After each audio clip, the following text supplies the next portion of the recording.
بسم اللہ الرحمن الرحیم۔ اللہ ذوالجلال نے قرآن مجید میں فرمایا فانتقمنا منہم فاغرقناہم فی الیم بانہم کذبوا بآیاتنا وکانوا عنہا غافلین۔ کس طرح فرعونیوں نے دعوے کیے اور فرعون کہتا تھا انا ربکم الاعلی، میں بلند و بالا رب ہوں، وَهَذِهِ الْأَنْهَارُ تَجْرِي مِن تَحْتِي، میرے گھر کے نیچے سے نہریں جاری ہیں۔ مذاق کیا کرتا تھا موسیٰ علیہ السلام کو اور لوگوں کو اکساتا تھا، کہتا تھا أَمْ أَنَا خَيْرٌ مِنْ هَذَا الَّذِي هُوَ مَهِينٌ، یہ بتاؤ نعوذ باللہ من ذالک، یہ بے وقارہ اچھا ہے کہ میں اچھا ہوں؟ وَلَا يَكَادُ يُبِينُ، اس کو تو بات کرنا نہیں آتی۔ اللہ فرماتے ہیں اپنے پیاروں کا انتقام پھر ہم خود لیا کرتے ہیں۔ فانتقمنا منہم، پھر فرعونیوں سے ہم انتقام لیا۔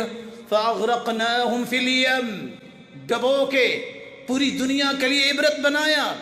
سبب کیا تھا؟ وہ ہماری نشانیوں کو جھٹلایا کرتے تھے اور اس عذاب سے غافل تھے۔ وہ کیسے موسیٰ علیہ السلام تھے؟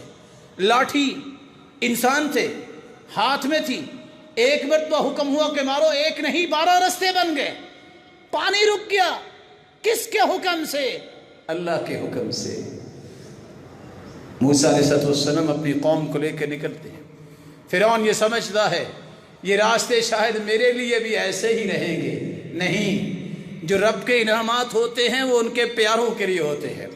جب انہی راستوں پہ جو ایک مرتبہ لاٹھی مارنے سے موسیٰ علیہ السلام کے لیے بنے، جو ہی پوری قوم اس کے اندر آئی، کوئی فوج نہیں آئی، حکم پانی کا ہوا جاری ہو جاؤ۔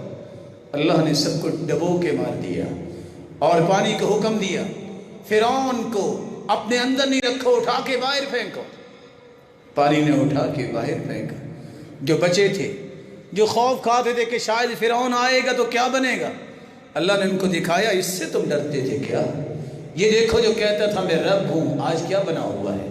اللہ ذوالجلال میری اور آپ کی اصلاح فرمائے اور زندگی کی آخری رمق تک عفو معاف کرنے کی صلاحیت نصیب فرمائے اور حکمت و دانائی سے نوازے، اور جتنے یہ روشن چہرے بیٹھے ہیں سب کو اپنی رحمت کے سائے تلے رکھے، ان کی اولادوں کو نیک بنائے، دست و بازو بنائے، آنکھوں کی ٹھنڈک بنائے اور صدقہ جاریہ بنائے۔